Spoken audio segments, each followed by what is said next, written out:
We all know that tank physics are not very good in Battlefield 6. They really don't feel very good to drive. However, in the firepower department, I believe that Battlefield 6 tank is more than adequate, but it has to be played in a specific way. In this video today, I will explain to you how exactly should you use the Battlefield 6 tank during the open beta. If you're new here, hit like and subscribe so you don't miss future videos. The entire firepower of Battlefield 6 tank has been loaded into its coaxial LMG as driver and into the gunner's 50 caliber HMG seat. These guns do so much damage that infantry dies so quickly they don't even have time to react. This thing is the strongest secondary weapons for a tank I have ever used in a Battlefield game.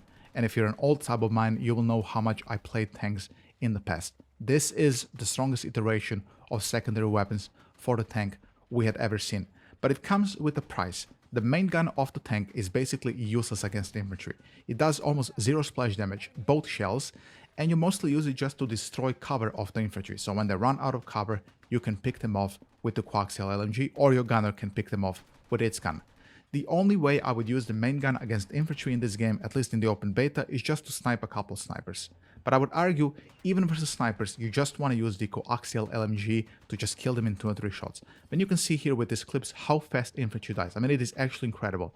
I'm not sure if this is the time to kill that we have kind of from Call of Duty currently in Battlefield 6, or does the tank coaxial LMG just do that much damage? In either case, it is probably the only thing which is keeping Battlefield 6 tank afloat, because you have to consider that we don't really have customization options for the tank in Battlefield 6. There's no APS here, there's no countermeasures, there's no reactive armor, there's no thermal optics, there's no thermal camo. None of the passive or active countermeasures you had in Battlefield 3, 4 and other Battlefield games are present in the beta. So you play tank as a type of a glass cannon vehicle in the open beta. You go in, you kill a couple of infantry, you will take an RPG or two, a couple of pro pipes from the assault, and then you gotta go back. The good thing is, since we are not using our main gun on the tank, you don't really have to go to the repair station to resupply ammo, because you have actually unlimited ammo with the coaxial LMG. So the only reason you should ever go back to the station as tank in Battlefield 6 open beta is to repair if nobody is repairing you. Which brings me to my next point. If you have a dedicated engineer repairing your tank and a tank crew riding around with you, you will be absolutely immortal in the tank, because the repair tool currently in Battlefield 6 open beta is basically the same as Battlefield 3 repair tool. You can repair the tank indefinitely with a few tricks. You basically just have to reset the wrap tool after you wrap the tank already a few times. It is extremely powerful.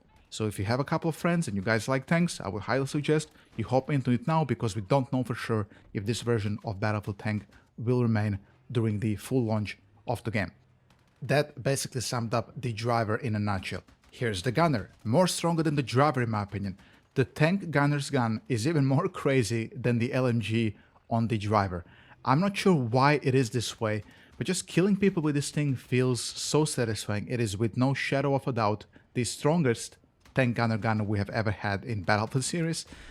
It has almost no overheat. I feel like I can shoot this thing forever. Unlike in BF3 and BF4, when you would hold the trigger for a long time, it would overheat. No, this thing just shoots forever. It kills people in like 3 or 4 shots on almost all ranges. And you have to understand, you are also a person who can leave the tank, unlike driver who usually cannot leave the tank.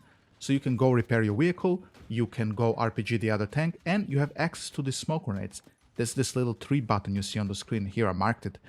This basically shoots a 4-pack of smokes in front of your tank, which can be useful for a couple of situations. First, you can block cover from the enemy RPGs and snipers for your repair tank crew. If you do have that tank crew I was talking about earlier, this is their cover for them, because driver doesn't really have very good smoke or has smoke at all, so this is meant for this type of thing. You can also smoke objectives. This thing goes pretty forward in front of the tank, so you can smoke objectives aggressively so your infantry can push in. I'm definitely looking forward to see if they ever fix the vehicle physics and the tank driving becomes similar to Battlefield 3 and BF4, and we get all the upgrades we need for the tank. How incredible Battlefield 6 tank must be with APS, with thermal optics, maybe with canister shell and some of the other fan favorites unlocks we had for the tank. I think if we ever get those things, I think the sky's the limit for the tank, so long as they're not nerfing the LMG and the tank gunner.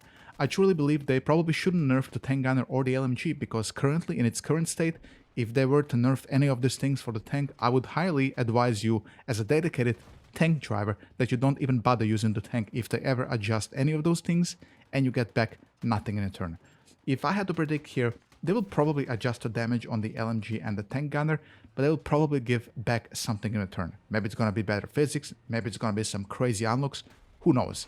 I personally do admit that without the APS, playing solo in the tank is pretty rough. The damage of RPGs and the anti-tank mine that the engineer can deploy on the street is extremely powerful. Basically, one RPG feels that it does half the damage to your tank. You die in 2 or 3 RPGs in this game almost instantly. And because a lot of people are playing medic, that 1 or 2 engineers that are visible on the enemy team basically have unlimited ammo. Their RPG also seems to have 0 drop, it flies very quickly, so the muzzle velocity of the actual rocket is incredible. It's very hard to live alone in the tank these days in Battlefield 6. So this is just your heads up. If you do plan to go play Battlefield 6 tank on, for example, Capstone Attack, it's gonna be pretty rough without having APS unlocked. This is why I told you it's pretty good that you bring maybe 1 dedicated engineer, or just kindly ask your teammates if they can repair you so you can help get objectives for them. I will admit that if you are playing Conquest, it feels the tank on Conquest faces a little bit less pressure than on Breakthrough. This is just because people on Conquest are more spread around the map, so you're not gonna face everybody in the front of you. So you can drive around and be alive for a little bit longer on Conquest. So I would actually give you then the final advice: if you do want to play the tank and just feel this LMG out and you're playing alone, then if you just don't want to camp on a hill like you would on Breakthrough, then go try Conquest on Capstone. It can be a fun experience if the enemy doesn't have really good pilots in the helicopter and in the jet. There is a couple of technical problems with the tank. The sensitivity feels super off in the tank. I have it cranked up a lot and I still move my turret around like a cruise ship. It feels truly awful. I'm not sure what it is. Is it some bad input lag? Is it just some weird things with the turret? I don't know. It just doesn't feel good aiming the tank in first person. So if you can use the third person, this is only for driver, you cannot use third person as gunner. Try to use the third person more than the first person. And I give you the same advice for the Bradley also on the other maps. I think it's ABC that has Bradley. Try to use the third person more because the first person is pretty brutal. It's hard to react to things when people are moving around you. The first person turret turns so slowly that they might actually have a chance to C4 or put down a mine or something. So try to use the third person more and find the sensitivity for that. I'm planning to write feedback to the devs in a form of an email or maybe a video, telling them that the sensitivity of the turret feels off and it just somehow slows down when you turn. It's a truly bizarre feeling and definitely the worst feeling turret aim sensitivity I have ever felt in a Battlefield game. So this is just a heads up for you. If you still haven't played in the tank, the sensitivity, like finding a good sense, is basically almost impossible in my opinion. And that basically sums up the video and the mini tank guide you guys received for the BS6 beta. If you enjoyed this video, then leave a like and a comment for the algo if you're old here. If you're new here, there's gonna be a bunch of Battlefield 6 video coming, infantry as well. I don't only play tank, I'm skilled in infantry as well. I will be doing daily videos on BF6, so consider hitting subscribe. With that being said, enjoy the rest of the beta and I'll see you in a couple of days. Bye bye, take it easy and have a great day. Bye.